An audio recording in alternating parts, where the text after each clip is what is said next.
نحمده ونصلي ونسلم على رسوله الكريم اما بعد فاعوذ بالله من الشيطان الرجيم بسم الله الرحمن الرحيم شهر رمضان الذي انزل فيه القرآن هدى للناس وبينات من الهدى والفرقان فمن شهد منكم الشهر فليصم صدق الله العظيم وصدق رسوله النبي الكريم الصلاة والسلام عليك يا سيدي يا رسول الله وعلى آلك وأصحابك يا حبيب الله۔ السلام علیکم ورحمۃ اللہ وبرکاتہ۔ میں نے آپ کے سامنے جو آیہ مبارکہ پڑھی ہے، اس میں اللہ تعالیٰ ارشاد فرماتے ہیں شہر رمضان الذی انزل فیہ القرآن، کہ ماہ رمضان المبارک کا وہ مہینہ ہے جس میں قرآن اتارا گیا، ھدی للناس وبینات من الھدی والفرقان، کہ جس میں لوگوں کے لیے ہدایت ہے اور اس میں رہنمائی کرنے والی اور حق و باطل میں امتیاز کرنے والی واضح نشانیاں ہیں۔ ومن شاہد منکم الشہر فلیصم، پس تم میں سے جو کوئی اس کو پالے اس میں روزے رکھے۔ ومن کان مریضا او علی سفر فعدۃ من ایام اخر، اور تم میں سے اگر کوئی مریض ہو یا سفر پر ہو وہ دوسرے دنوں کی گنتی کو پورا کرے۔ یرید اللہ بکم الیسر ولا یرید اللہ بکم العسر، کہ اللہ تبارک و تعالیٰ تمہارے لیے آسانی چاہتا ہے، وہ تمہارے لیے دشواری نہیں چاہتا۔ وَلْتُكْمِلُوا الْعِدَّةَ، تاکہ تم گنتی پوری کر سکو۔ وَلْتُكَبِّرُوا اللَّهَ عَلَى مَا هَدَاكُمْ، اور تم اس کی بڑائی بیان کرو جو اس نے تمہاری رہنمائی فرمائی۔ وَلَعَلَّكُمْ تَشْكُرُونَ، اور تم شکر گزار کرنے والی بن جاؤ۔ اس آیہ مبارکہ میں اللہ تبارک و تعالیٰ رمضان المبارک کے روزے رکھنے کی فرضیت کو بتا رہا ہے، اور اس میں مسافر اور مریض کے لیے رخصت ہے، لیکن اس کے لیے بھی کچھ شرائط ہیں، کچھ شرائط کی بنا پر ان کو رخصت دی گئی ہے۔ اور حضور نبی اکرم صلی اللہ علیہ وآلہ وسلم ماہ رمضان کے فضیلت کے بارے میں بتاتے ہوئے فرماتے ہیں، حضرت ابو ہریرہ رضی اللہ تعالیٰ عنہ سے مروی ہے، عن ابی ہریرہ رضی اللہ تعالیٰ عنہ ان رسول اللہ صلی اللہ علیہ وآلہ وسلم اذا جاء رمضان فتحت ابواب الجنۃ وغلقت ابواب جہنم وصفدت الشیاطین۔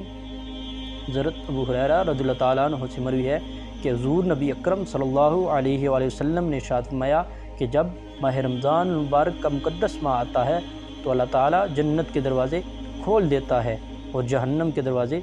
بند کر دیتا ہے، اور اس میں شیاطین کو قید کر دیا جاتا ہے۔ ایک اور حدیث حضرت ابو ہریرہ سے مروی ہے، ان ابی ہریرہ رضی اللہ تعالیٰ عنہ ان رسول اللہ صلی اللہ علیہ وآلہ وسلم کان یقول الصلاۃ الخمس والجمعۃ الی الجمعۃ والرمضان الی رمضان مکفرات ما بینہن اذا اجتنبت الکبائر۔ حضرت ابو ہریرہ رضی اللہ تعالیٰ عنہ سے مروی ہے کہ حضور نبی اکرم صلی اللہ علیہ وآلہ وسلم نے ارشاد فرمایا کہ 5 نمازیں اور ایک جمعہ سے لے کر دوسرے جمعہ تک اور ایک ماہ رمضان سے لے کر دوسرے ماہ رمضان کے روزے رکھنے تک جتنے بھی اس بندے نے گناہ کیے ہوں وہ ان کے لیے کفارہ بن جاتا ہے، لیکن جب تک انسان گناہ کبیرہ نہ کر لے۔ حضرت ابو مسعود غفاری سے مروی ہے کہ آپ نے فرمایا کہ ماہ رمضان کا مہینہ شروع ہو چکا تھا، میں نے حضور صلی اللہ علیہ وآلہ وسلم کو یہ فرماتے ہوئے سنا کہ اگر لوگوں کو ماہ رمضان کی رحمتوں اور برکتوں کا پتہ چل جائے تو وہ پورے سال میں ماہ رمضان کے ہونے کی ہی دعا کرتے ہیں۔ اسی طرح ایک اور حدیث میں حضرت جابر بن عبداللہ بیان کرتے ہیں کہ حضور نبی اکرم صلی اللہ علیہ وسلم نے ارشاد فرمایا کہ میری امت کو ماہ رمضان المبارک میں 5 تحفے دیے گئے ہیں جو اس سے پہلے کسی امت کو نہیں دیے گئے تھے۔ ان میں سب سے پہلے جب ماہ رمضان کی پہلی رات شروع ہوتی ہے تو اللہ تعالیٰ ان کی طرف نظر التفات فرماتا ہے، اور جب کسی پر نظر رحمت پڑ جاتی ہے تو اللہ تعالیٰ اس کو کبھی عذاب پہ جہنم نہیں دے گا۔ اور دوسرا یہ ہے کہ ان کے منہ سے شام کے وقت آنے والی جو بو ہے وہ اللہ تعالیٰ کو اس قدر پسند ہے کہ وہ کستوری کی خوشبو سے بھی زیادہ اللہ تعالیٰ کو پسند ہے۔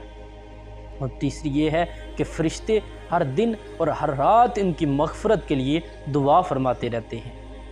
چوتھا یہ کہ اللہ تعالیٰ اپنی جنت کو حکم دیتا ہے کہ تیار ہو جا میرے بندوں کے لیے اور مزین ہو جا، تاکہ میرے لوگ دنیا کی تھکاوٹ سے یا میرے دار رحمت میں آ کر سکون حاصل کریں۔ اور اس کے بعد ارشاد فرمایا کہ 5ویں یہ بات ہے کہ جب ماہ رمضان کی آخری رات آتی ہے تو اللہ تعالیٰ ان کو بخش دیتا ہے ایک صحابی نے عرض کی یا رسول اللہ کیا یہ شب قدر ہے؟ تو آپ نے فرمایا نہیں، کیا تم نہیں جانتے کہ جب مزدور اپنی مزدوری پوری کر لے تو اس کو پورا اجر دیا جاتا ہے۔ عمر بن خطاب سے مروی ہے ان عمر بن خطاب رضی اللہ تعالیٰ عنہ قال رسول اللہ صلی اللہ علیہ وآلہ وسلم ذاکر اللہ فی رمضان مغفور لہ وسائل اللہ فیہ لا یحب۔ حضرت عمر بن خطاب رضی اللہ تعالیٰ عنہ فرماتے ہیں کہ حضور نبی اکرم صلی اللہ علیہ وآلہ وسلم نے ارشاد فرمایا کہ ماہ رمضان مبارک میں اللہ تعالیٰ کا ذکر کرنے والا بخش دیا جاتا ہے اور اس سے سوال کرنے والے کی ہر مراد پوری کی جاتی ہے۔ حضرت ابو ہریرہ رضی اللہ تعالیٰ عنہ سے مروی ہے کہ حضور نبی اکرم صلی اللہ علیہ وآلہ وسلم نے ارشاد فرمایا کہ جب ماہ رمضان کی پہلی رات آتی ہے تو اس میں سرکش جنوں اور شیاطینوں کو جکڑ لیا جاتا ہے اور جہنم کے دروازے بند کر دیے جاتے ہیں، پس کوئی دروازہ نہیں کھولا جاتا، اور پھر جنت کے دروازے کھول دیے جاتے ہیں اور پس کوئی دروازہ بند نہیں کیا جاتا۔ پھر ایک ندا دینے والا ندا دیتا ہے، اے خیر طالب آگے آ، اور اے شر کے متلاشی رک جا، اور اللہ کئی لوگوں کو جہنم سے آزاد کر دیتا ہے، اور ہر رات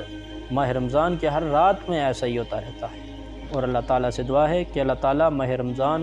مبارک کا ادب کرنے اور اس میں رحمتوں اور برکتوں کو سمیٹنے کی توفیق عطا فرمائے۔ واللہ اعلم بالصواب۔